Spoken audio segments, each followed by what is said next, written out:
চিল্লানোর শব্দ আপনি অফিসে যান নাই, এত দেরি করছেন কেন? আপনি অফিসে যান, অফিসে যান। না, আসলে মার হচ্ছে চিৎকার শুনলাম, তাই আর কি ভিতরে যাচ্ছিলাম। সমস্যা নেই, আমি একটু দেখে আসি ভিতর থেকে। না, কিছু হয়নি তো, আপনি অফিসে চলে যান।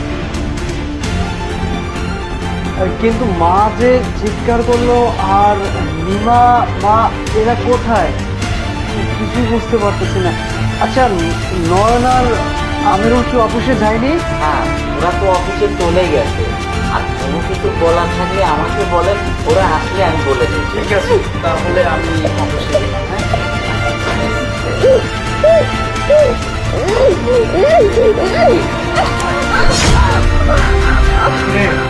হ্যাঁ, কি তোর স্বামীকে বলবি? এই বুড়ি, তোর ছেলেকে বলবি? বলবি না ছেলেকে? একটা সম্পত্তি, একটা বাড়ি গাড়ি, তোর ছেলেকে পড়াশোনা শিখাইছিস, চাকরি নিয়ে দিয়েছিস। আমরা কি বানের জল ভেসে আসছি? আমরা বানের জলে। কিরে, হ্যাঁ, তোকে কতদিন বলছি আমাদের নামে লিখি? আমরা দুইটা ভাই, বাইরে কষ্ট করিস না কেন? হ্যাঁ ভাই, কিরে বলি, আমরা দুই ভাই বাইরে কষ্ট করি, কাজ করি, আমাদের চোখে পড়ে না?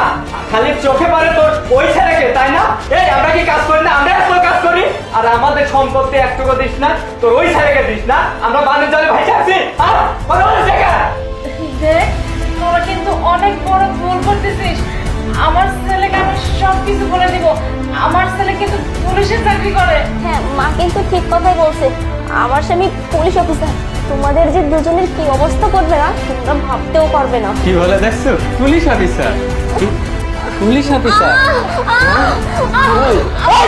কি করবে? তোর ছেলে কি করবে? কিরে বড় ভাবি, পুলিশ অফিসার? Police officer? হ্যাঁ, তোর স্বামী পুলিশ অফিসার ভাবি? তোর স্বামী কি বলে? পুলিশ অফিসার তোর ছেলে? আর তোর ছেলে আমাদের কিচ্ছু করতে পারবে না, বুঝতে পারছিস? তোর ছেলে আসুক, তোর ছেলেকে এইভাবে জিন্দা বাঁচিয়ে দিব, জিন্দা।